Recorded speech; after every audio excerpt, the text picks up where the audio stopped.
जयंती मंगला काली भद्रकाली कपालिनी दुर्गा क्षमा शिवा धात्री स्वाहा स्वधा नमोस्तुते भगवत्यै नमः पराम्बिकायै नमः। चलिए, तो हम लोग अर्थालंकारों को देख रहे थे, ठीक है ना। उसी क्रम में हमने अर्थालंकार देखा पिछले पाठ में। कौन सा वाला? उपमा अलंकार। उसके लक्षण, उसका उदाहरण, ये सब समझ में आया? याद कर लिए सब लोग? याद करना है बाबू, है कि नहीं? एक एक लाइन में लक्षण है, एक एक लाइन के उदाहरण है, ठीक है ना। तो ये सब कर लिया जाए तो बड़ा काम हो जाता है। और उसके साथ जो सारी बातें बताई जाती हैं वो सब भी याद कर लेना, करते ही होंगे आप। अब हमको उसी क्रम में अब आगे जाना है। तो आज के पाठ में हम लोगों को 3 अलंकार पढ़ने हैं बाबू। 3 अलंकार अभी कर देना, ठीक है ना। सब छोटे छोटे है, उतना ही समय में 3 अलंकार हो जाएंगे। कौन कौन 3 अलंकार पढ़ना है बाबू? एक तो अनन्वय अलंकार। दूसरा पढ़ना है उपमेयोपमा। और तीसरा पढ़ना है रूपक। ठीक है ना। 3 अलंकारों को पढ़ना है। सर्वप्रथम अलंकार उसी क्रम में आ रहा है बाबू, अनन्वय अलंकार। क्या आ रहा है? अनन्वय अलंकार। अनन्वय, ठीक है ना। जब उपमा को पढ़े, उपमा अलंकार को आप पढ़े तो जितने तीनों का नाम लिया कुछ कुछ उसी के आधारित होता है ना।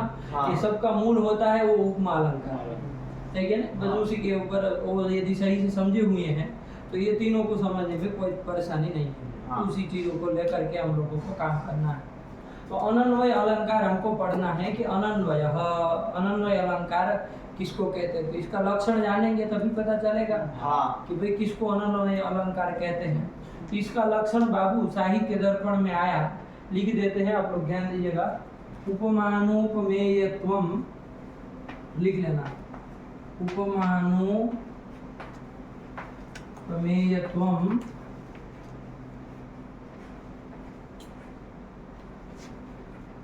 उपमानोपमेयत्वम एकस्यैव त्वनन्वयः। एकस्यैव त्वनन्वयः। उपमानोपमानत्वम एकस्यैव त्वनन्वयः। बस इतना सा लक्षण है, छोटा सा है, समझना है क्या कह रहे हैं। अनन्वयः, तू अनन्वयः, कोई संधि हो गई, तू अनन्वयः। क्या संधि हो गया? तू के ऊ को वह हो गया तो त्वनन्वयः बना हुआ है। तो ये कोई बड़ी बात नहीं है। अनन्वयः किसको कहते हैं? तो कहा एकस्यैव, मतलब एक का ही, उपमानोपमेयत्वम मतलब उपमानत्वम और उपमेयत्वम किसी एक का ही हो। एक ही व्यक्ति है, वही उपमान भी है, वही उपमेय भी है, तो अनन्वय अलंकार होता है। बस इतनी सी बात। आपने उपमा पढ़ा है? उपमा की तरह का ही है। उपमा में क्या होता है? उपमान और उपमेय दोनों भिन्न होते हैं, अलग अलग होते हैं। एक कहा तक नहीं कहा। यहाँ पर उपमान और उपमेय दोनों एक ही होंगे। एक ही जो है उसी में उपमेयत्व भी रहेगा, उपमानत्व भी रहेगा। मतलब वही उपमान भी होगा, वही उपमेय भी होगा। ऐसा जहाँ पर होता है वहाँ पर अनन्वय अलंकार होता है। क्या कहना है इसमें? एकस्यैव उपमानोपमेयत्वम। आया कि नहीं? ये तो शब्द इसके उपमान के साथ भी जोड़ना, उपमेय के साथ भी जोड़ना। तो क्या आता जाएगा? एकस्यैव उपमानत्वम, उसी का उपमेयत्वम। ऐसा यदि होता हो तो वहाँ अनन्वय अलंकार होता है। इतनी सी सीधी सी बात है बाबा। नहीं समझ में आ गया? आ गया? क्या हुआ नयन? क्या हुआ? उपमानोपमेयत्वम एकस्यैव त्वनन्वयः। मतलब क्या? इसमें एक ही पदार्थ है, वही उपमान भी है, वही उपमेय भी है। ऐसा जहाँ पर होता हो क्या होता है? अनन्वय अलंकार होता है। दोनों वही बने। कोई दूसरा मतलब यहाँ पर क्या होता है? दूसरे किसी उपमा देने लायक होता नहीं, तभी ना, यदि होता तो दूसरे की उपमा दी जाती। हाँ। लेकिन ऐसा जब दुनिया में कोई दूसरा होता नहीं है वैसा पदार्थ, तो फिर उसी को उसी की उपमा दे दी जाती है, तो वहाँ अनन्वय अलंकार होता है। जिसका एक प्रसिद्ध उदाहरण है बाबू, ये तो लक्षण हो गया बाबू, हाँ। ठीक है ना। ये लक्षण कहाँ का है ये भी ध्यान रखना बाबू, साहित्य दर्पण। साहित्य दर्पण का है, ठीक है ना। हाँ। खाली इतना साहित्य इतना लिख के याद रखना, साहित्य दर्पण आचार्य विश्वनाथ का ग्रंथ है ना, उसी का ये लक्षण है बाबू, ठीक है ना। ये पता होना चाहिए कि किस ग्रंथ का लक्षण है, कम से कम इतना पता हो आप लिख सके, बता सके कि भाई साहित्य दर्पण में आचार्य विश्वनाथ ने अनन्वय अलंकार का ये लक्षण कहा है। क्या कहा है, तो एक छोटी सी पंक्ति है कि एकस्यैव उपमानोपमेयत्वं तु अनन्वयः। नहीं समझ में? उपमा की अपेक्षा क्या भेद है यहाँ पर, उपमा में उपमान और उपमेय दोनों क्या होते हैं, भिन्न भिन्न होते हैं, क्या वो दोनों एक होते हैं, ये अंतर है दोनों में। आया ना? जैसे एक उदाहरण देखे तो समझ में आए। उदाहरण क्या देखेंगे बाबू, राम रावणयोर युद्धम,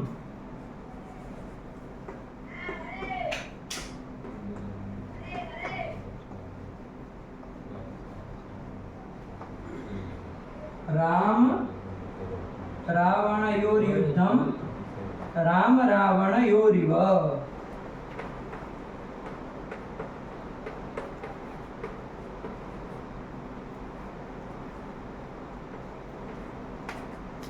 ये इसका दृष्टांत हो गया अनन्वय अलंकार का बाबू। हाँ। क्या कहा, राम रावणयोर युद्धम, रावण रावण का युद्ध हुआ कि नहीं हुआ, लिख लो पहले, चलो कोई बात नहीं, फटाक से लिख लिया करो, है ना साथ ही में।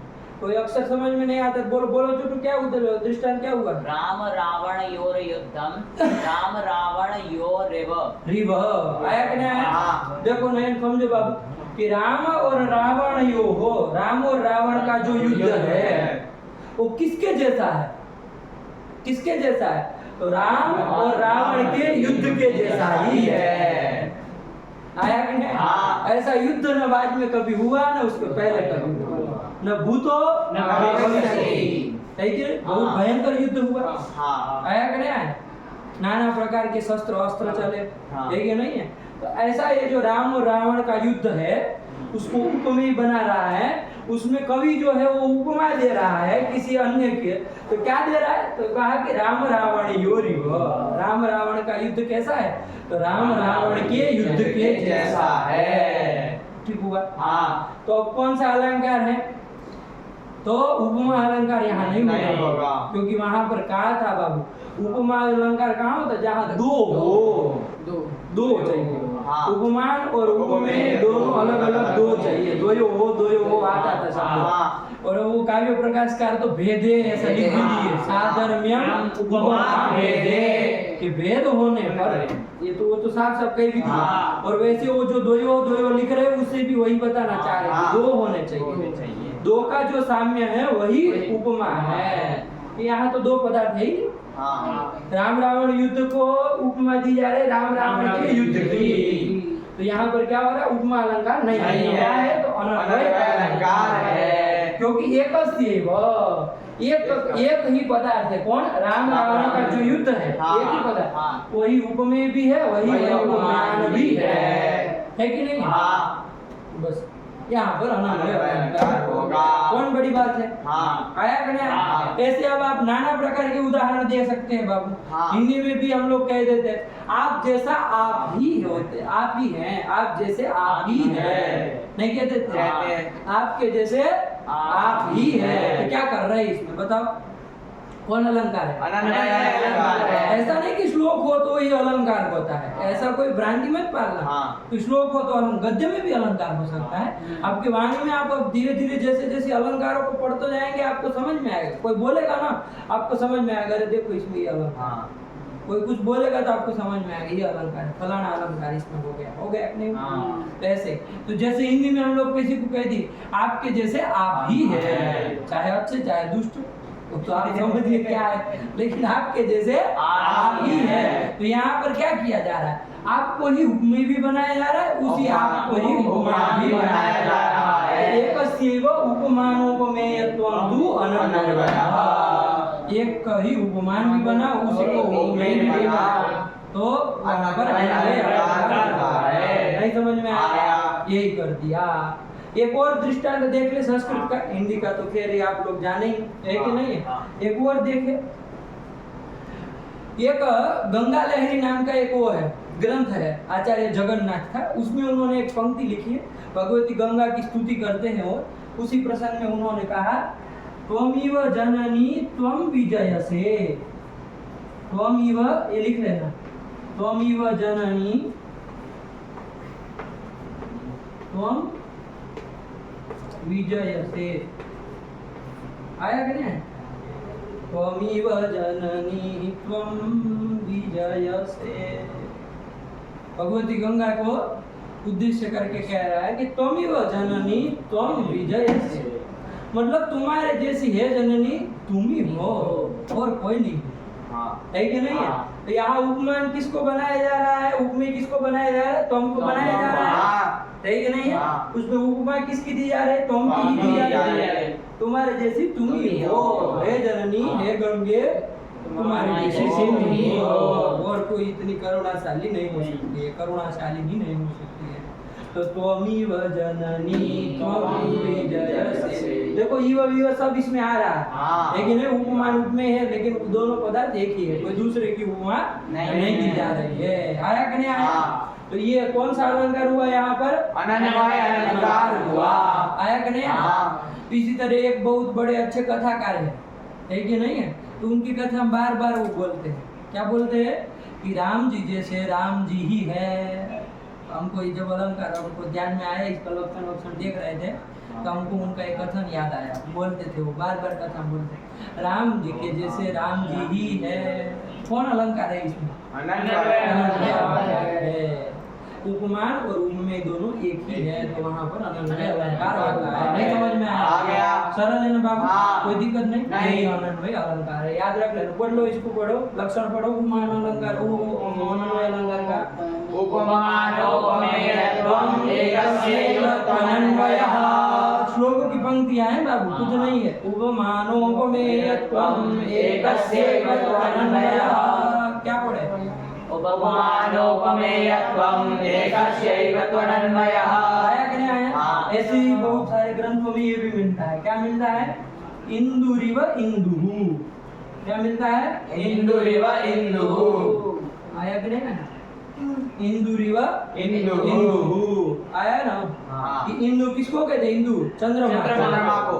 चंद्रमा की तरह कौन है? चंद्रमा ही है। ये सब जगह कौन अलंकार है बाबू? अनन्वय अलंकार है। ठीक हुआ? हाँ। यही अनन्वय अलंकार है। बहुत सारे इसके उदाहरण इसके भी बहुत सारे मिलेंगे। हाँ। आप लोग ध्यान देना चाहिए, 2-3 इसलिए लिखते हैं ताकि आप लोगों को एकदम फिट हो जाए। हाँ। कहीं पर भी देखना हो तो आप लोग भी ऐसे 2-3 4-5 जो भी हिंदी के भी हैं तो आप लोग अपने से अपने नोट बना लिया करिए। कोई पुस्तक के सहारे कोई अलंकार नहीं, आप अपने नोट बनाइए और अनन्वय ऊपर हेडिंग दे दीजिए, लक्षण लिखिए और उसके उदाहरण लिखिए, और जैसा आप समझे हैं जो कुछ विशेष बात यदि लिखनी हो तो आप उसमें लिखिए। आया कि नहीं आया? यही अनन्वय अलंकार हो गया। समझ में आ गया? आगे बढ़े दूसरे अलंकार में। ठीक हुआ? चल दूसरा अलंकार भी देख लेते हैं। 3 तो देखना है, सरल सरल है बाबू, कुछ नहीं।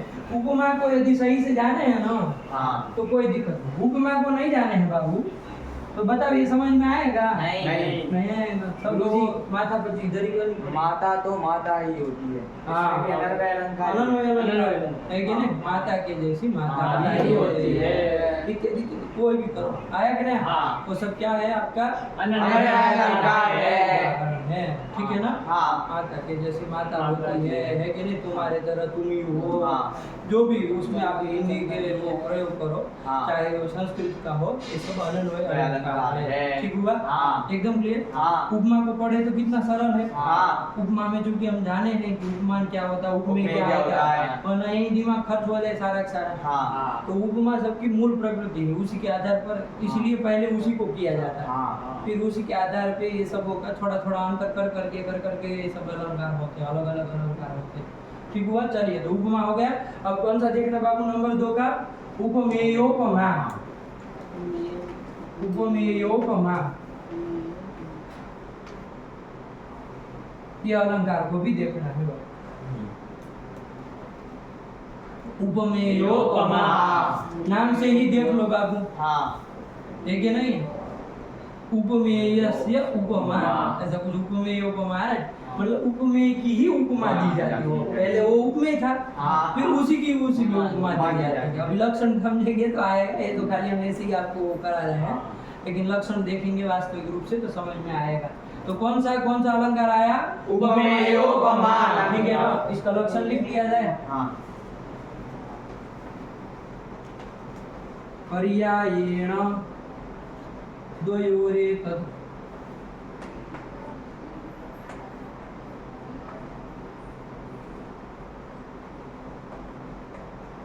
उपमेयोपमामता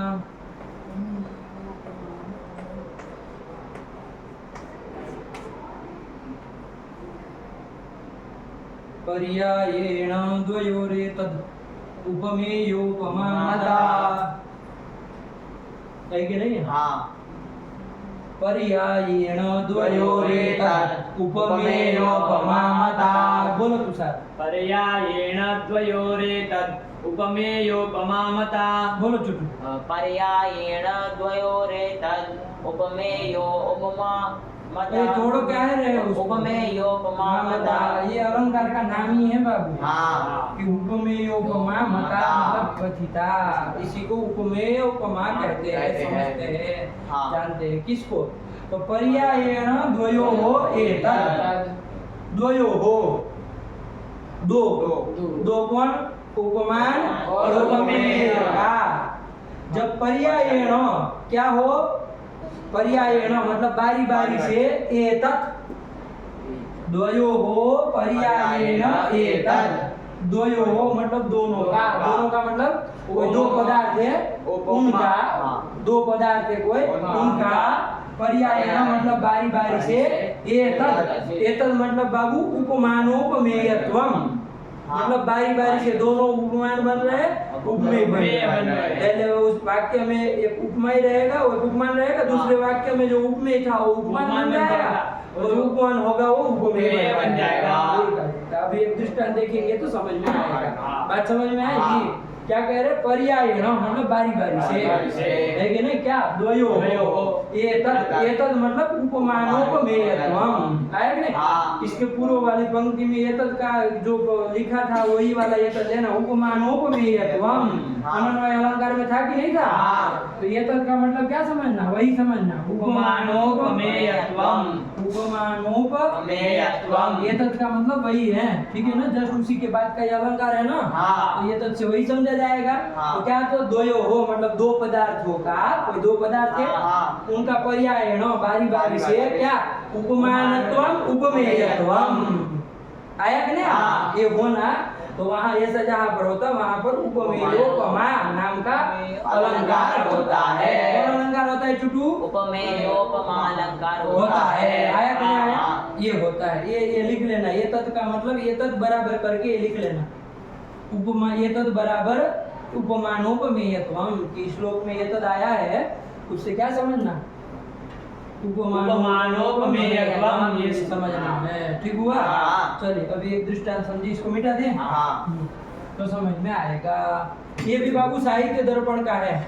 कहाँ का है? साहित्य दर्पण का। आचार्य विश्वनाथ ने एक ही आदि श्लोक में इन्होंने ये अलंकार का वर्णन कर दिया है। क्या बोल लो एक बार? पर्यायेण द्वयोरेतत् उपमेयोपमामता। अब एक दृष्टांत देखे तो स्पष्ट हो जाए क्या कहना चाह रहे हैं। कोई एक व्यक्ति है जो राजा को कह रहा है, राजा को कह रहा है, क्या कह रहा है? कमलेव मतिः, कमलेव मतिः, कमलेव मतिर् मतिरेव कमला, मतिरेव कमला। ये है उदाहरण हो गया। कमलेव मतिर् मतिरेव कमला। क्या बोले? कमलेव मतिर् मतिरेव कमला। मतिरेव नहीं, मतिरिव। कमलेव मतिर् मतिरिव कमला, मतिरिव इव रहेगा ना, मतिरिव कमला। कमलेव मतिर् मतिरिव कमला। क्या कमलेव मतिर् मतिरिव कमला। उसको कह रहे कि हे राजा, हे राजन, हाँ। तुम्हारी जो मति है, बुद्धि है, बुद्धि। है क्या नहीं? हाँ। किसकी तरह है? कमले, कमला इव, कमला की तरह है। कमला में किसको कहते पता है? कमला मतलब, कमला मतलब पैसों में नहीं है, बड़े विचित्र। कमला मतलब लक्ष्मी, लक्ष्मी। है कि नहीं है? हाँ। राजा की जो लक्ष्मी है, राजलक्ष्मी है, हाँ। उसको क्या कहते हैं? कमला कमला। लक्ष्मी, है कि नहीं? धन दौलत ऐश्वर्य जो होता है, कमला, कमला मतलब लक्ष्मी। लक्ष्मी। तो तुम्हारी जो मति है, राजा को कह रहा है कि तुम्हारी जो मति है वो किसकी तरह है? कमला की तरह है। कमला इव, कमला इव में कोई संधि हो गई है? हाँ। कौन संधि हो गई है? गुण हो गया। गुण हो गया। आ गया। है कि नहीं? कौन हो गया? आठ बड़ा से बड़ो। गुण हो गया, तो कमल एव बना हाँ। है कि नहीं? हाँ। तो ये भ्रांति मत करिएगा, कुछ दूसरा शब्द मत बोले। कमला इव मति, ये एक वाक्य में ध्यान रखना यहाँ तक। हाँ। क्या कह रहा है? कमला इव मति, मतलब तुम्हारी मति जो है, बुद्धि जो है, ज्ञान जो है, वो कमला इव, कमला की तरह है, लक्ष्मी की तरह है। हाँ। इस वाक्य में बता बाबू, उपमान कौन है, उपमेय कौन है? कमला जो है वो उपमान है। हाँ, कमला जो है वो उपमान है। ये तो क्या हो गया बाबू? उपमान हो गया। ठीक हुआ। हाँ। और मति जो है वो उपमेय हो गया। उपमेय हो गया। ये इतने वाक्य में, यहाँ तक के अंश में हुआ कि नहीं हुआ? हाँ। कि तुम्हारी मति बुद्धि जो है वो कमला की तरह है, मतलब लक्ष्मी की तरह है। मतलब तुम्हारे पास जैसे असामान्य लक्ष्मी है, हाँ।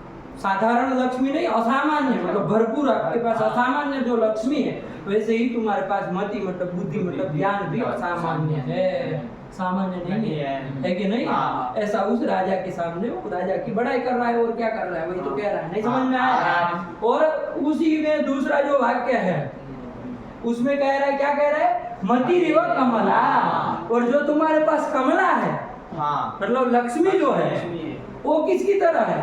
मति रिव। वो जो तुम्हारे पास लक्ष्मी है वो मति की तरह है, बुद्धि की तरह है। जैसे तुम्हारे पास बुद्धि है वैसे ही तुम्हारे पास लक्ष्मी भी है। हाँ। आया कि नहीं? जैसे तुम्हारे पास मति है मतलब ज्ञान है, असामान्य ज्ञान है, हाँ। ऐसे ही तुम्हारे पास असामान्य कमला मतलब लक्ष्मी भी है। हाँ। तो क्या किया जा रहा है बाबू? यहाँ पर तो ये कमल को उपमान था, मति ये था। इसमें जरा बताओ, इसमें कौन मति रिव कमला में बताओ? तो ये बताओ तुम सर बताओ। उपमान है मति, उपमान हुआ मति। मति हुआ, ठीक है ना? हाँ। इसको बीच में लिखने की जरूरत नहीं थी, आप लोग समझेंगे, ठीक है ना? हाँ। मति हुई, क्या हुई? उपमान। मति रिव, और कमला क्या हुई? उपमेय। उपमेय हुई। हुआ कि नहीं हुआ? हाँ। ठीक हुआ। हाँ। यही बात है, समझ में आएगी? हाँ। इसमें लिखने की भी जरूरत नहीं, आप लोग समझ ही रहे कि किसको क्या कहा जा रहा है। हाँ। ठीक हुआ। हाँ। अब देखो यहाँ पर कौन सा अलंकार है, हमको विचार करना है। हाँ। अनन्वय तो है नहीं? नहीं। अनन्वय क्यों नहीं है? उपमान और उपमेय भिन्न भिन्न भिन्न है, तो सीधी सी बात है, वो नहीं है। आया कि नहीं आया? वो उपमा अलंकार है कि नहीं? कोई कहे उपमा अलंकार है कि नहीं, तो क्या कहेंगे? कोई कहे कि उपमा अलंकार है। यहाँ उपमा अलंकार में तो दो का साम्य बताना था, तो दो का साम्य बताया जा रहा है। देखो नहीं है। कोई कहे इसमें उपमा अलंकार है, क्यों नहीं है? उपमा स्थले चत्वारः पदार्थाः, इसमें 4 पदार्थ नहीं है। 4 पदार्थ में उसकी दिक्कत नहीं हो, तो असामान्य हम कह दिए ना। हाँ। असामान्य कह दिए कि नहीं कह दिए? हाँ। कमला की तरह मति है, कमला की तरह क्या? तो असामान्य, जैसे कमला असामान्य है वैसे मति भी असामान्य है, तो हम कह दिए, उसमें हाँ। कोई हर्जा नहीं है, वो असामान्य कारण है। अरे बाबू वाक्य क्यों होना चाहिए था? हाँ। दो वाक्य आ जा रहे हैं, नहीं आ जा रहे हैं? वाक्य के कहा था कि नहीं कहा था? अरे उपमा का क्या लक्षण था भाई? तो साहित्य दर्पण के अनुसार क्या बताए थे? साम्यं वाच्यं अवैधर्म्यं वाक्यज्ञे उपमादयोः। तो चलो कोई बात, वाक्यज्ञ कहा था, वो नहीं बन रहा है, इसलिए यहाँ पर छोड़ो, कोई नहीं। हमको ये देखना उपमेय उपमा अलंकार है, ठीक है ना? देख लो बाबू, द्वयो हो मतलब दो पदार्थों का, दो पदार्थ है, कमला है, दूसरा पदार्थ है मति, है कि नहीं? दो पदार्थ है, इनका द्वयो हो पर्यायेण मतलब बारी बारी से। एतद मतलब उपमानोपमेयत्वम्, क्या लिखे थे? उपमानोपमेयत्वम्, मतलब बारी बारी से उपमान और उपमेय दोनों बन रहे हैं एक दूसरे के। हाँ। तो यहाँ पर कौन अलंकार हो जाएगा? उपमेयोपमा अलंकार हो जाएगा। देख लो, यहाँ पर इतने अंश में बाबू कमला क्या थी? उपमान है। उसको आगे क्या बना दिए? उपमेय बना दिया। हाँ। आया कि नहीं? यहाँ पर मति क्या थी? उपमेय। अगले वाक्य में क्या कर दिया? उपमान। ये कर दिया। तो बारी बारी से दोनों उपमेय बन रहे, उपमान बन रहे, है कि नहीं? पहले में जो उपमान है वो दूसरे में उपमेय बन जा रहा है, पहले में जो उपमेय है वो दूसरे में उपमान बन जा रहा है। ऐसा जहाँ पर होता हो वहाँ पर उपमेय उपमान अलंकार होता है। आया समझ में? हाँ। नहीं आया? आया। यही सी बात है। पढ़ लो, क्या है उदाहरण पढ़ो। कमलेव मतिरेव कहाँ लिखा है? पागल तरीका। कमलेव मतिरेव कमला। ये वो थोड़ी ना होता है, ये वो कहाँ आता है? खंड खंड बोलना कहाँ सीखे हो तुम? ये वो बार बार कहे मतिरेव कमला, ठीक हुआ? हाँ। गलत सलत नहीं पढ़ते तू, सर को तो आदत जाएगी नहीं लगभग जिंदगी भर गलत सलत बोलने। चलो हटा दे इसको। हाँ। हाँ बोलो एक बार लक्षण बोलो उपमेय उपमा अलंकार का। पर्यायेण द्वयोरेतद् उपमेयोपमामता। हाँ आया कि नहीं? हाँ। क्या इसका हिंदी क्या अर्थ हुआ बताओ चुटू, ये लक्षण का? द्वयोः दो पदार्थों का पर्याय मतलब बारी बारी से ये तद मतलब उपमान उपमेय त्वम मतलब उपमेयत्वम उपमानत्वम, यदि जहाँ पर होता हो वहाँ पर उपमेय उपमा अलंकार होता है। वहाँ पर उपमेय उपमा होता। हाँ। आया कि नहीं आया? हाँ। एक तो हिंदी का एक प्रसिद्ध वो है, उसको थोड़ा देख लिया जाए बाबू। एक हिंदी का एक उदाहरण देखें, क्या कहा? कमल से नैन, कमल से नैन, कमल से नैन और नैन से कमल है।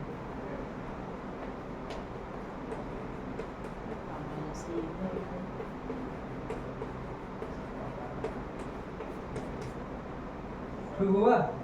कोई अपने कोई भक्त व्यक्ति है जो अपनी भगवती को उद्देश्य करके तो बात कह रहा है कि नहीं है? कि हमारी जो प्यारी जू है, हमारी जो भगवती है, हमारी जो राधा रानी है, जो जिसको मानते हैं, उनके कमल से नयन, मतलब उनके नयन जो नयन है हाँ। वो किसकी तरह है? कमल से, मतलब कमल की तरह है।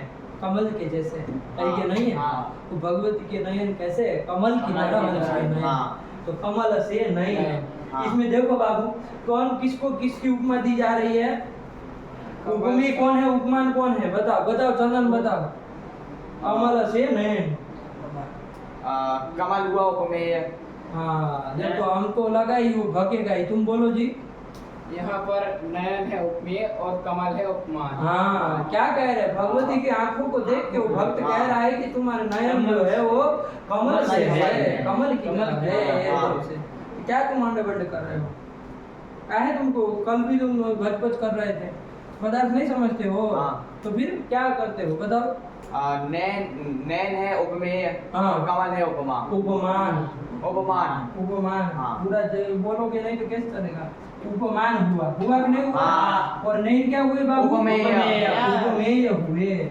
और फिर आगे कह रहा अरुण, मतलब और अथवा नैन से कमल है, अथवा तो तुम्हारे जैसे नैन है ना, हाँ। वैसे सारे कमल है कि नहीं? हाँ। तुम्हारे नयन की तरह कमल है। ये हाँ।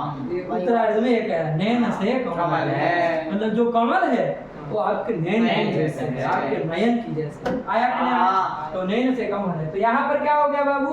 नैन अब बोलना क्या? कौन उपमान हुआ, कौन उपमान हुआ? नैन हुआ उपमान हाँ और कमल हुआ उपमेय। उपमेय। आया कि नहीं? उलट गया बिल्कुल। हाँ। आया कि नहीं? नैन हुआ कम उपमान। उपमान और ये हुआ उपमेय। उपमेय हो गया। हुआ कि नहीं हुआ? हाँ। तो देखो यहाँ पर कौन सा अलंकार है? उपमेय उपमान अलंकार है। समझ में आई जा? हाँ। पर्यायेण द्वयोः एतद्, मतलब बारी बारी से दोनों का उपमानत्व और उपमेयत्व, ऐसा जहाँ पर हो वहाँ पर उपमेय उपमान अलंकार होता है। नहीं समझ में आ गया। यहाँ पर दो पदार्थ कौन कौन है बाबू? कमल और नयन। भगवती के नयन और कमल कमल दो पदार्थ दो पदार्थ है। हाँ। दोनों पदार्थों का बारी बारी से क्या हो रहा है, यहाँ पर कमल क्या हो रहा है, उपमान हो रहा है, तो अगले में कमल क्या हो जाएगा, उपमेय हो रहा है। यहाँ पर नैन जो उपमेय है वो अगले में क्या हो जाएगा, उपमान हो रहा है। यहाँ पर कौन सा अलंकार है बाबू, उपमेय उपमान अलंकार है, यही है बाबू, ठीक हुआ। हाँ। यही उपमेय उपमा अलंकार, मतलब उपमेय की भी जहाँ उपमा दी जाती है, पहले में जो उपमेय था हाँ। दूसरे में उसी की उपमा दे दी, ऐसा जहाँ पर होता हो, नाम से भी याद रखना हो तो थोड़ा हल्के फुल्के आप याद रख सकते हैं कि उपमेय उपमा क्या होता है। हाँ। नहीं समझ में आया, हाँ। यही तो बात है बाबू। चलिए रखा, इसको कर दिया जाए, हटा दिया, हाँ। ठीक हुआ। हाँ। तो ये बहुत हो गया। वो प्रसिद्ध है उसका, मतिरिव कमल कमलेव मतिर मतिरिव कमला, उसी का उदाहरण है। हटा दे इसको, हाँ। लिख लिए ना, ये उपमेय उपमा का भी काम खत्म हुआ। नहीं समझ में आया, हाँ। ठीक हुआ। अब नंबर 3 के अलंकार में जाना है बाबू, है कि नहीं है? हाँ। कौन अलंकार, रूपक। रूपकम, रूपकम नपुंसकलिंग शब्द है, 11 की तरह, रूपकम, हाँ। आया कि नहीं आया? हाँ। तो रूपकम, कारकम, रूपकम, ज्ञानम, उसकी तरह नपुंसकलिंग में चलता है, हाँ। ठीक है ना। तो रूपकम हमको चलना है बाबू, रूपकम अलंकार को, ठीक है ना। हाँ। दो देख लिए बाबू, कौन हाँ। कौन दो देखे, अनन्वय अलंकार और उपमेय उपमान अलंकार, ठीक है ना। हाँ। तीसरे को देखना है, हाँ। ठीक हुआ। चलिए इसका भी लक्षण जाने भैया, रूपक किसको कहते हैं, रूपक अलंकार किसको कहते हैं, तो लक्षण देखें। अब यहाँ पर हम लक्षण आपको बाबू सरल सा, वो काव्य प्रकाशकार जो है ना, उन्होंने सरल सा लिखा है, इसलिए काव्य प्रकाश वाला ही आपको सामने लक्षण रख रहे हैं कि रूपक अलंकार कहते हैं, ठीक है ना, हाँ। किसको कहते हैं। तो चलो देखा जाए क्या कह रहे हैं काव्य प्रकाशकार। काव्य प्रकाशकार कौन थे, वो काव्य प्रकाश के रचयिता कौन थे, आचार्य ब्रह्मा, ये थे ना। बस उसी काव्य प्रकाश के अनुसार देख रहे हैं कि रूपक अलंकार किसको कहते हैं, तद्रूपकम,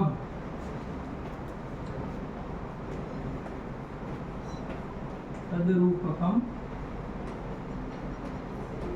अभेदोय उपमानोपमेयोः,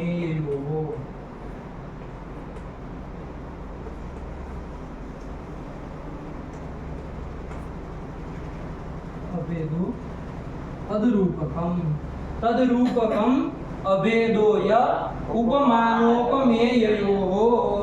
आधे श्लोक में रूपक अलंकार की भी चर्चा कर दी कि रूपक अलंकार किसको कहते हैं। क्या बोले, तद्रूपकम अभेदोय उपमानोपमेयोः।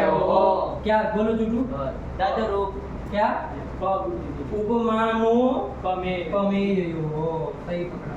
चलो उपमानोपमेयोः, ध्यान से लिखना बाबू। हाँ, क्या बोलो जुटू, तद्रूपकम अभेदोय उपमानोपमेयोः उपमानोपमेयोः।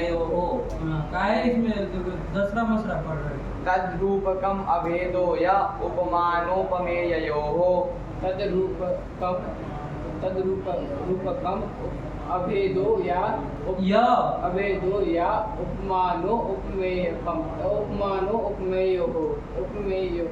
नहीं पढ़ना जान रहा है, ठीक है ना, कहाँ से जाने दो लोग, सीधा छोड़ा है कहीं से, आया कि नहीं। चलिए उपमानोपमेयोः, समझो बात क्या कह रहे हैं। देखो ये गलती रह रही कि नहीं रह रही, तो फिर आदेश छोड़ने से कुछ तो होगा।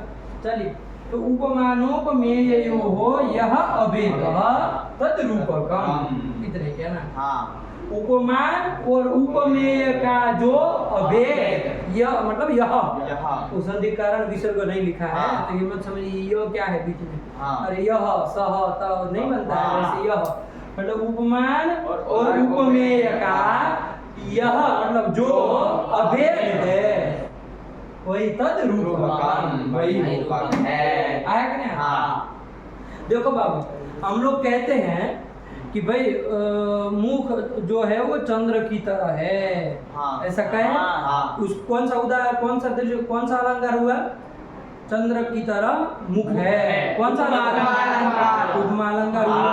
चंद्र की तरह मुख है, सुंदर सुंदर मुख है, हाँ। तो उपमा अलंकार हुआ, हुआ कि नहीं हुआ। हाँ। तो अभी भी यहाँ पर उपमेय और उपमान जो है दोनों अलग अलग है कि नहीं है? हाँ। उसकी तरह है तभी तो किया जा रहा है। हाँ। कभी कभी ऐसा मुख देखा हमने, ऐसा मुख देखा, वो मुख एकदम मतलब वो था चंद्रमा साम्य, अति साम्य था।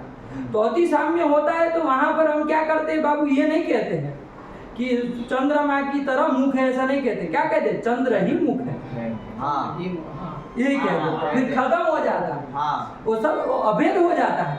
हाँ उपमान और उपमेय में जो उसका जो अभेद है, अभेद। अभेद हो जाता है। हाँ। तो वहां पर कौन सा अलंकार होता है? रूपक अलंकार होता है। जैसे कहते हम चंद्र मुखम, क्या कह दिया? चंद्र मुखम। कोई युवा विवा नहीं बाबू, यही दृष्टांत है इसका। हाँ चंद्र मुखम लिख लेना, हाँ कोई वो नहीं, कोई उसकी तरह वरा युवा शब्द कुछ नहीं, हाँ चंद्र ही मुख है। है। तो क्या हो गया यहाँ पर? यद्यपि हालांकि ये चंद्र था, वो क्या था? उपमान था। उपमान था, और मुख जो है वो क्या उपमेय है? था। उपमेय था कि नहीं था? हाँ। ऐसे ही है, यद्यपि उपमान और उपमेय है, दोनों अलग अलग है। वास्तविक हाँ, देखे हाँ। तो मुख चंद्र चंद्र है, मुख मुख है, मुख सब है। जानते हैं, हाँ। है कि नहीं? हाँ। लेकिन इतना साम्य होने के कारण हमने क्या कह दिया? चंद्र मुखम। चंद्र मुखम, चंद्र ही मुख है। आया कि नहीं? हाँ। तो उपमान और उपमेय का जहाँ अभेद हो अभेद जाएगा, होगा। अभेद हो गया कि नहीं हो गया हाँ। यहाँ पर? तो वहाँ पर रूपक अलंकार है। नहीं समझ में आया? हाँ। यही तो रूपक अलंकार है, और क्या रूपक होता है? हाँ बड़कती थोड़ी मानना इसमें, आया कि नहीं आया? हाँ। तो यही रूपक का अलंकार कहते हैं। रूपक अलंकार का लक्षण बोलो बाबू। तद्रूपकम अभेदो या उपमानोपमेययोः। आया कि नहीं आया? हाँ। समझ में आया? हाँ। क्या इसका हिंदी क्या हुआ? बोलो। उपमान और उपमेय दोनों का जो अभेद है वही रूपक है। आया कि नहीं? हाँ। यही तो कह रहा हाँ। है कि नहीं? हाँ। यही तो कह रहे आदमी। काव्य प्रकाश का ये लक्षण है, लिख लेना बाबू। किसका है? हाँ। ये साहित्य दर्पण के अनुसार नहीं लिखा, काव्य प्रकाश का है। सरल सा था, आदि पंक्ति था तो यही लिखा दिए, लेकिन समझने वाली बात है, यही रूपक होता है कि जहाँ पर उपमान और उपमेय का अभेद अभेद हो हाँ। है कि नहीं? हाँ। अब इवर फीवर की बात न रह जाए, हाँ। एकदम अभेद अभेद अभेद हो जाए, हाँ। तो वहां पर कहते हैं रूपक अलंकार हो गया। हाँ। कोई युवा शब्द कुछ नहीं है, देख लो, है कि हाँ, नहीं? नहीं। इसी तरह दूसरा एक वाक्य उदाहरण देखिए तो एक हो गया, हाँ। कुछ नहीं इसमें। दूसरा एक कह दिया जाए, मुखचंद्र प्रकाशते। क्या कह दिया? मुखचंद्रः प्रकाशते। प्रकाशते, यही कह दिया, मुखचंद्र प्रकाशते। मुखचंद्र प्रकाशते, मुख ही चंद्र है, वही प्रकाशते। आया कि नहीं? हाँ। बताओ कौन अलंकार है? रूपक अलंकार। रूपक अलंकार। हाँ। आया कि नहीं? हाँ। उपमान और उपमेय का दोनों का क्या हो गया? अभेद हो गया। चंद्र ये उपमान है बाबू, हाँ। मुख जो है वो उपमेय है। और हमने बोल क्या दिया? मुख चंद्र प्रकाशते। आया कि नहीं? हाँ। कि ये चंद्र रूपी जो मुख है, हाँ। चंद्र स्वरूप जो मुख है वो प्रकाशित है। प्रकाशित हो रहा है। आया कि नहीं? हाँ। तो मुख चंद्र प्रकाशते। प्रकाशते। आया कि नहीं? हाँ। तो ये कौन अलंकार है? रूपक अलंकार अलंकार है। अभेद हो जाता है, उपमान और उपमेय का एकदम अभेद हो अभेद हो जाता जाता है। है। भेद में यद्यपि वास्तविक देखो तो भेद है हाँ। कि नहीं? वास्तविक देखो बाबू तो भेद है कि नहीं? हाँ। लेकिन क्या हो गया है? अति साम्य होने के कारण, क्या? अति साम्य होने के कारण उसका भेद मिट गया, अभेद अभेद हो गया। वहाँ रूपक अलंकार हो जाता। नहीं समझ में आया? हाँ। ये दूसरा उदाहरण देख लिया बाबू। एक तो हिंदी का देख ले, हाँ। है कि नहीं? ये चौक खत्म हो रही है भाई, ये रहा, नीचे में। ठीक हुआ। एक तो और हिंदी, एक हिंदी का देख लिया जाए। प्रेम, प्रेम अतिथि, लिख लेना इसको। प्रेम अतिथि है खड़ा द्वार पर, है खड़ा द्वार पर। लिखो क्या? प्रेम अतिथि है खड़ा द्वार पर। हृदय कपाट खोल दो तुम, हृदय कपाट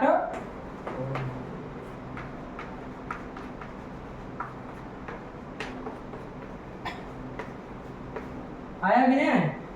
हृदय कपाट खोल दो तुम। खोल दो तुम। एक तो हिंदी का भी बता दे, समझ में आ गया? अलंकार होता है। प्रेम अतिथि है खड़ा द्वार पर, हृदय कपाट खोल दो तुम।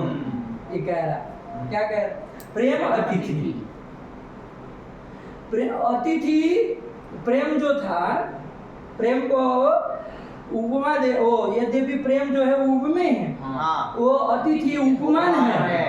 प्रेम को अतिथि के स्वरूप बता रहा है, हाँ। है कि नहीं? हाँ। प्रेम को अतिथि के स्वरूप बता रहा है। जो अतिथि समझते हैं ना, हाँ। गेस्ट, तो प्रेम को अतिथि की तरह बता रहा है कि नहीं है? तो क्या कर दिया, लेकिन अभेद कर दिया। ये नहीं कहा कि अतिथि की तरह जो प्रेम है वो द्वार पर खड़ा, ऐसा वाक्य प्रयोग नहीं कर रहा है। ऐसा करता तब तो क्या हो जाता वो, तब तो उपमा अलंकार हो जाता। यदि कहते कि अतिथि के जैसा जो प्रेम है वो द्वार पर खड़ा है, ऐसा करता तब तो उपमा अलंकार हो जाता कि नहीं हो जाता? लेकिन यहाँ पर दोनों में अभेद करते हैं। हाँ। प्रेम में और अतिथि में अत्यंत साम्य होने के कारण, है कि नहीं? हाँ। अतिथि भी आप दरवाजा खोलोगे नहीं चल देगा, है कि नहीं है? हाँ। और प्रेम भी ऐसी चीज है, आप यदि हृदय कपाट खोलेंगे नहीं तो वो भी चल जाएगा, वो भी खड़ा नहीं रहेगा, राह नहीं देखेगा, है कि नहीं? इतना फुर्सत किसी के पास नहीं होती। तो अत्यंत साम्य होने के कारण क्या कर दिया है यहाँ पर? अभेद कर दिया है, उपमान और उपमेय। कौन उपमान है, कौन उपमेय है बाबू? प्रेम उपमान है। देखो अतिथि उपमान है और प्रेम उपमेय कोई है। चीज होती है, इधर से डांटे तो उधर से बोल दो, तो फिर ये तो कोई मतलब नहीं हुआ, इसका मतलब पदार्थ समझे ही नहीं। क्या कहे हम आपको कि प्रेम जो है उसको अतिथि की उपमा नहीं दे रहे, अतिथि का अभेद बता दे रहे, हाँ। अतिथि के तरह नहीं बता रहे, हाँ। है कि नहीं है? उसके साथ अभेद बता रहे हैं। इतने से समझना चाहिए कि अतिथि को क्या कहना चाह रहे हैं। अतिथि क्या चीज है? उपमेय। उपमान। क्या इसका अर्थ बताओ, क्या मतलब है? अतिथि है,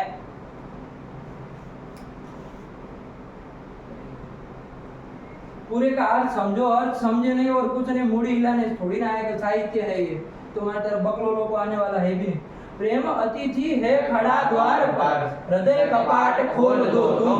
उसको कह रहा है कि भाई तुम अपने हृदय रूप जो कपाट है उसको खोल दो। हृदय को भी देखो यहाँ पर भी है हृदय कपाट, हृदय कपाट में भी अभेद कर रहा है। यहाँ पर भी उपमान और उपमेय है, उसमें भी कह रहा है, अभेद बता रहा है। तो उपमेय यही रूपक अलंकार है पूरे में, आया कि ना? हृदय कपाट मतलब हृदय रूपी जो कपाट है उसको तुम खोल दो, आया कि ना? प्रेम रूपी अतिथि द्वार पर खड़ा है तो हृदय रूपी कपाट को तुम खोल दो, आया कि नहीं? खोल दो तुम, यही कह रहा है। तो यहाँ उपमान और उपमेय का क्या हो रहा है? अभेद हो रहा है, रूपक अलंकार है। अब इसमें बुड़बक को, इसको टूटू को समझ में ही नहीं कौन उपमान कौन उपमेय है। क्या समझ रहे हो? बताओ, समझे हो तो बताओ, चलो दोनों जगह बताओ कौन उपमान है कौन प्रेम उपमेय है और अतिथि उपमान है। और हृदय कपाट में, हृदय कपाट में हृदय उपमेय है, कपाट उपमान उपमान है। यही है। लेकिन दोनों का इतना अभेद हो गया, तुमको गड़बड़ी इसलिए हो रही क्योंकि अत्यंत अभेद हो गया, तो विवेक नहीं कर पा रहे हो कौन उपमेय है कौन उपमान है। ऐसा हो गया, इसीलिए बेचारा वो मुश्किल में पड़ रहा है कि नहीं? तो यही वो रूपक का हृदय ही है वो, है कि नहीं? इसका मतलब रूपक है, इसका साफ साफ समझ में आ रहा है। अब बोले तो प्रेम तो यही हुआ बाबू। ये कौन अलंकार है यहाँ पर? रूपक अलंकार है। आया कि नहीं? कहने का तात्पर्य इतना बाबू कि उपमान और उपमेय जो कि वास्तविक भिन्न भिन्न है दोनों, लेकिन अत्यंत साम्य के कारण, अति साम्य के कारण अभेद यदि हो जाता है तो वहाँ पर रूपक अलंकार होता है। आया कि नहीं? यही रूपक अलंकार है। दो उदाहरण देखे, आप लोग उसको लगा सकते हैं। नहीं समझ में आया? बोलो रूपक का अलंकार, वो लक्षण बोलो रूपक का। तद्रूपकम् अभेदो या उपमानोपमेयोः। यही रूपक का लक्षण कर दिए। नहीं समझ में आया? ठीक हुआ? चलो इसको हटाए। अब रूपक अलंकार बाबू चूंकि मुख्य है तो एक अन्य आचार्य के मत में भी हम लक्षण जान लेते हैं। रूपक का है, हाँ रूपक को ही बताएंगे हाँ। लेकिन वो अपनी भाषा में बताएंगे। तो एक दूसरे एक प्रसिद्ध आचार्य है कौन? चंद्रालोक। चंद्रालोक। चंद्रालोककार हाँ। है कि नहीं? चंद्रालोक उनके ग्रंथ का नाम है। उनके मत में भी नाम देखे आप लोग? हाँ। क्या नाम है? जयदेव आचार्य। जयदेव। तो वो जयदेव जो आचार्य है उनके मत में भी हम देख लेते हैं कि रूपक का लक्षण ये लिख लिए है ना, काव्य प्रकाश का हाँ। है। एक बार बोलो, तद तद्रूपकम् अभेदो य उपमानोपमेयो। काव्य प्रकाश के अनुसार ये लक्षण हो गया। बस इतनी की बात है, बात खत्म कर दो। ठीक है। अब एक तो ये चंद्रालोककार जो है कौन? जयदेव आचार्य, उनके मत में भी लक्षण देख लिया जाए। यत्रोपमान चित्रेण,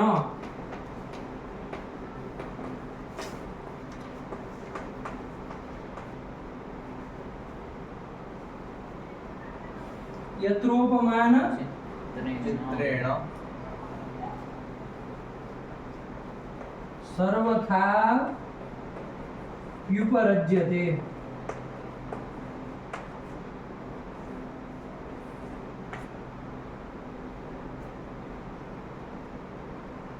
उपमेयमयी भित्तिः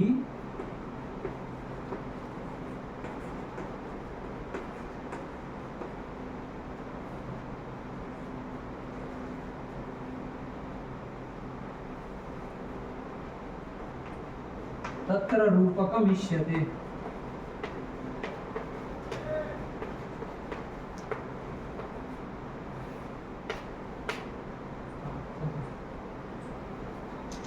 यत्रोपमान चित्रेण सर्वथा व्युपरज्यते उपमेयमयी भित्तिः तत्र रूपकम् इष्यते। यहाँ स्पेस कर देना, कोई दिक्कत नहीं। उपमेयमयी भित्तिः तत्र रूपकम् इष्यते। आया समझ में? नहीं आया? बोलो चुटू, श्लोक बोलो। यत्रोपमान चित्रेण ये साथ में रहेगा। यत्रोपमान चित्रेण सर्वथा रज्यते उपमेयमयी भित्तिस् तत्र रूपकम् इष्यते। इष्यते। बोलो भाई तुम। यत्रोपमान चित्रेण सर्वथाप्युपरज्यते उपमेयमयी भित्तिस् तत्र रूपकमिष्यते। आगे बोलो तुम। यत्रोपमान चित्रेण सर्वथा व्युपरज्यते उपमेयमयी भित्तिस्तत्र रूपकमिष्यते। आया कि नहीं आया? यत्र मतलब जहाँ पर, उपमान चित्रेण, उपमान रूपी जो चित्र है कि नहीं है? उपमान रूपी जो चित्र है। देखिए अलंकार रूपक ही बता रहा है लेकिन कैसे किस तरह से बता रहा है कि नहीं है? पूरा मतलब ऐसा लग रहा है कि अलग ही ढंग है बताने का। तो ये विद्वान आदमी तो है। तो उपमान चित्रेण मतलब उपमान रूपी चित्र से उपमेयमयी भित्ति, उपमेय रूपी जो भित्ति है वो सर्वथा उपरुज्यते यत्र तत्र रूपकम् इष्यते। ये कर दिया। क्या कह रहा है? ध्यान दीजिए। उपमेय है उसको भित्ति बना रहा है। भित्ति मतलब समझते हैं? दीवार। भित्ति मतलब दीवार। उपमेय को कह रहा है भित्ति के बराबर बनाना है कि नहीं? उपमेयमयी भित्ति। उस उपमेयमयी भित्ति, आप कुछ चित्र दोहरेंगे तो भित्ति में ही दोहरेगा ना, पूरा आदमी होगा। दीवार पे ही चित्र बनाएगा ना, ड्राइंग बनाएगा ना। तो उसी को ध्यान में रखते हुए इन्होंने रूपक अलंकार इस ढंग से बताया कि उपमेयमयी जो भित्ति है मतलब उपमेय रूपी जो भित्ति है, भित्ति का है, दीवार है, उसमें उपमान चित्रेण, उपमान रूपी जो चित्र है उससे सर्वथा उपरज्यते मतलब सर्वथा उसको उपरंजित कर दिया जाए। मतलब उपमेयमयी जो भित्ति है उसको सर्वथा उपमानमय कर दिया जाए। जहाँ पर वहां पर रूपकम् इष्यते। कहने का तात्पर्य कि उपमेय को जहाँ पर बिल्कुल उपमान के साथ अभेद कर दिया जाए, आया कि नहीं? वहां पर रूपक कहना वही है लेकिन उसको थोड़ा अपने ढंग से कह रहे हैं। लिखने की आदत है इनकी, ऐसे लिखते हैं। तो उपमान चित्रेण मतलब उपमान रूपी जो चित्र, उपमान का चित्र बना रहा, उस चित्र से उपमेयमयी भित्ति यत्र सर्वथा उपरज्यते। थोड़ा कोना खाली छोड़ दिया ऐसा नहीं, पूरा का पूरा हाँ वो चित्र से वो उपरज्यते मतलब उपरंजित कर दिया, ड्राइंग कर दिया पूरी भित्ति में। ऐसा जहाँ पर होता है वहाँ पर रूपकमिष्यते, समझे? इसका क्या मतलब निकला बाबू? इसका मतलब ये निकला कि उप में पूरा का पूरा जहाँ पर उपमान स्वरूप हो जाए, उपमेय से उपरंजित हो जाए। जैसे एक दीवार जो है वो चित्र से पूरी की पूरी भर दी जाए ड्राइंग से, तो तन्मय हो जाती है ना। वैसे ही जब उपमेय भी उपमान के रूप हो जाए, एकदम उपरंजित हो जाए, तो वहाँ पर रूप अलंकार होता है। वही वो भी अपने शब्दों में सीधे सीधे कह दिए थे कि उपमेय और उपमान का जहाँ पर अभेद होता है वहाँ रूप अलंकार। इन्होंने अपनी भाषा में कहा है कि नहीं, चंद्रालोककार जयदेव आचार्य ने क्या कहा? यत्रोपमान चित्रेण सर्वथा विपरज्यते उपमेयमयी भित्तिः तत्र रूपकमिष्यते। नहीं समझ में आ गया? अब हम आपको कहे थे कि ये दृष्टांत और श्लोक भी लिखते हैं, लक्षण भी लिखते हैं, साथ में दृष्टांत भी लिखते हैं। आपके एक में दृष्टांत कहाँ है? तो देख लो अब दृष्टांत है, ये श्लोक में भी रूपक का प्रयोग भी कर दिया है। उपमान को चित्र बता दिया और एकदम अभेद कर दिया। उपमान ही चित्र है, अभेद कर दिया। आया क्या? और उपमेयमयी भित्ति, उपमेय ही भित्ति है। कौन अलंकार है बताओ? रूपक अलंकार है। ऐसा काम करते हैं। आया कि नहीं? जो श्लोक पे लक्षण बता रहे उसी में उदाहरण भी डाल दिया है कि नहीं? आपको पकड़ना है कैसे निकालना है, लेकिन ऐसा वो दे देते अलग से उनको कोई और। आया कि नहीं? कभी कभी एक आधे श्लोक में लक्षण लिखते, आधे श्लोक में उदाहरण देते, ऐसे करते हैं। तो कभी लंबा चौड़ा लिखेंगे तो उसी में आपको देख लेते हैं, उसी में उदाहरण भी मिल जाएगा, लक्षण में ही आपको घट जाएगा। देखो घटा दिए नहीं घटा, ये रूपक अलंकार है भाई। कहने का तात्पर्य कुल मिला के ये हुआ कि जहाँ पर उपमेय और उपमान का अभेद हो वहाँ रूपक अलंकार होता है। इसके नाना प्रकार के उदाहरण भी बाबू देखे हमने। और ये चंद्रालोककार के लिख लेना काउंस में वहाँ नीचे कि भाई चंद्रालोक के मध्य में ये लक्षण है। आया कि नहीं? तो ये हम लोगों ने रूपक अलंकार का लक्षण देखा, उसके दृष्टांत देखे बाबू। और ये रूपक अलंकार के भेद भी है, भेद प्रभेद भी है, लेकिन हमको अभी भेद प्रभेद के अंदर जाना नहीं है। अभी खाली इतना समझो, जब विशेष रूप से उन ग्रंथों का अध्ययन करेंगे तो हम लोग ये देखेंगे कि भाई उप में ये जो रूपक अलंकार है उसके कितने भेद प्रभेद होते हैं, क्या क्या होते हैं। ठीक है ना? फिलहाल आज हम लोगों ने 3 अलंकार देखा। कौन कौन देखा? अनन्वय अलंकार, उपमेय उपमान अलंकार और रूपक अलंकार। तीनों देख लिए, एकदम समझ में आ गया। तो किसको कहते हैं ये रूप? वो पहला वाला अनन्वय अलंकार कहाँ पर होता है? तो क्या कहे कि जहाँ पर एक ही उपमेय भी हो, वही पदार्थ उपमान भी हो, वहाँ पर अनन्वय अलंकार होता है। यही कहा ना? तो लक्षण बोलो, उपमान ये कर दिया। और दूसरे वाला अलंकार कौन देखा? उपमेय उपमा। उसमें क्या कर दिया? पर्यायेण द्वयोरेतर उपमेयोपमामता, मतलब पर्याय से उपमान और उपमेय 2 पदार्थ हैं, उसका पर्याय बारी बारी से एक बार वो उपमान बन रहा है, दूसरी बार में वो उपमेय बन रहा है। पहली बार में जो उपमेय बन रहा है वो दूसरी बार में उपमान बन रहा है। जहाँ पर होता हो वहाँ पर उपमेयोपमान अलंकार होता है। तीसरा रूपक भी देख लिया कि जहाँ पर उपमान और उपमेय का अभेद हो जाता है, तो इनकी भाषा में कहे तो जहाँ पर उपमेय रूपी जो भित्ति है वो उपमान रूपी चित्र से जहाँ सर्वथा छोटा बहुत छोड़ना नहीं, सर्वथा सर्व प्रकार है ना उपरज्यते उपरंजित हो जाती है, वहाँ पर रूप अलंकार होता है। कितनी बड़ी बात है। देखो इसका शब्दों का मार है कि नहीं?